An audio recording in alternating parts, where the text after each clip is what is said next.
My name is Phil Seeger. I am a senior here at Oregon State University, and I'm studying kinesiology with a minor in education. So how I got into the education minor is actually right at the end of my senior year of high school. I had a teacher who was really inspiring me during that time, tell me like, hey, while you're in college, if you don't get involved in anything in the education realm, I'll be very upset. And I was like, well, that's not in my plans, but we'll see. So I got into college and started going through the motions of thing my freshman year. And I realized, I got more time than I think I would have had. And I was like, pursuing a minor would be probably something very valuable. And I thought of his voice again. And I was like, an education minor might be the good way to go. The courses really started out kind of just learning the value of education and why education, particularly public education, is so important, how it impacts students. And those classes were a lot of big group discussions and everyone talking about their education experiences. And then as the courses progressed, it got more into, how you can be, the best educator possible for your potential future students.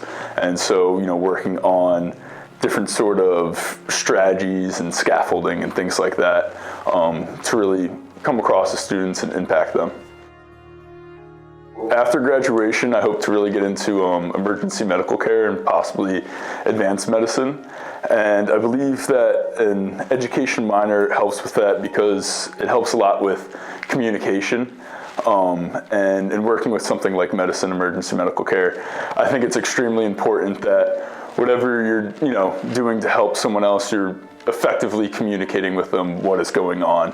And a big part of education is taking these sort of topics that not many people know about or you're more educated on and bringing it down to a level that gets effectively communicated to someone else.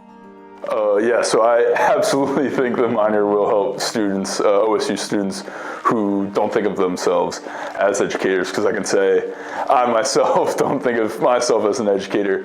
But moving through this minor, I've met people in other majors like engineering, the arts, all sorts of fields who sort of have a similar mindset as me, is that education is something that can be carried over across any sort of profession, any sort of field of interest. It's not so much that it has to be strictly academia, but if you have some sort of skills and knowledge that you can pass along to someone else, having education skills to do that is, I think, really important and valuable.